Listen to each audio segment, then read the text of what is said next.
हरे कृष्ण, राधे राधे। आप सभी का स्वागत है मेरे YouTube चैनल किस्से किरदारों के में। आज की कहानी का शीर्षक है, क्या हम पूर्ण सुखी हैं? चलिए कहानी शुरू करते हैं। पुराने समय में एक राजा था। राजा के पास सभी सुख सुविधाएं और असंख्य सेवक सेविकाएं हर समय उनकी सेवा में उपलब्ध रहते थे। उन्हें किसी चीज की कमी नहीं थी। फिर भी राजा के जीवन के सुख ही नहीं था, क्योंकि वह अपने स्वास्थ्य को लेकर काफी परेशान रहता था। वे सदा बीमारियों से घिरे रहते थे। राजा का उपचार सभी बड़े बड़े वैद्यों द्वारा किया गया, परंतु राजा स्वस्थ नहीं हो सके। समय के साथ राजा की बीमारी बढ़ती जा रही थी। अच्छे राजा की बढ़ती बीमारी से राज दरबार चिंतित हो गया। राजा की बीमारी दूर करने के लिए दरबारियों द्वारा नगर में ऐलान करवा दिया गया कि जो भी राजा के स्वास्थ्य को ठीक करेगा उसे असंख्य स्वर्ण मोहरे दी जाएंगी। यह सुनकर एक वृद्ध राजा का इलाज करने राजा के महल में गया। वृद्ध ने राजा के पास आकर कहा, महाराज, आप आज्ञा दें तो आपकी बीमारी का इलाज मैं कर सकता हूँ। राजा की आज्ञा पाकर वह बोला, आप किसी पूर्ण सुखी मनुष्य के वस्त्र पहनिए, आप अवश्य स्वस्थ और सुखी हो जाएंगे। वृद्ध की बात सुनकर राजा के सभी मंत्री और सेवक जोर जोर से हंसने लगे। इस पर वृद्ध ने कहा, महाराज, आपने सारे उपचार करके देख लिए हैं, यह भी करके देखिए, आप अवश्य स्वस्थ हो जाएंगे।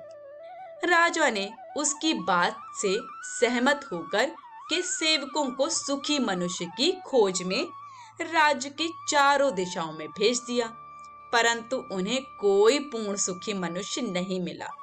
प्रजा में सभी को किसी न किसी बात का दुख था। अब राजा स्वयं सुखी मनुष्य की खोज में निकल पड़े। अत्यंत गर्मी के दिन होने से राजा का बुरा हाल हो गया और वह एक पेड़ की छाया में विश्राम हेतु रुका। तभी राजा को एक मजदूर इतनी गर्मी में मजदूरी करता दिखाई दिया। राजा ने उससे पूछा, क्या आप पूर्ण सुखी हो? मजदूर खुशी खुशी और सहज भाव से बोला, भगवान की कृपा से मैं पूर्ण सुखी हूँ। यह सुनते ही राजा भी अति प्रसन्न हुआ। उसने मजदूर को ऊपर से नीचे तक देखा तो मजदूर ने सिर्फ धोती पहनी थी और वह गाढ़ी मेहनत से पूरा पसीने से तर है।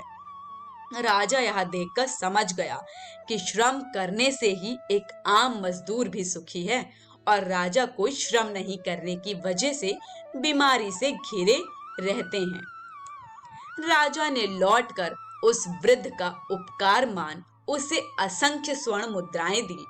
अब राजा स्वयं आराम और आलस्य छोड़कर श्रम करने लगे। परिश्रम से कुछ ही दिनों में राजा पूर्ण स्वस्थ और सुखी हो गए। शिक्षा। कथा का सार यही है कि आज हम भौतिक सुख सुविधाओं के इतने आदी हो गए हैं कि हमारे शरीर की रोगों से लड़ने की शक्ति क्षीण हो जा रही है। इससे हम जल्द ही बीमारी की गिरफ्त में आ जाते हैं। अतः स्वस्थ और सुखी जीवन का रहस्य यही है कि थोड़ा बहुत शारीरिक परिश्रम जैसे योगा, ध्यान, भ्रमण आदि अवश्य करें। कहानी पसंद आई हो तो वीडियो को लाइक शेयर जरूर करिएगा और चैनल को सब्सक्राइब करना बिल्कुल मत भूलिएगा। सभी को हरे कृष्ण, राधे राधे।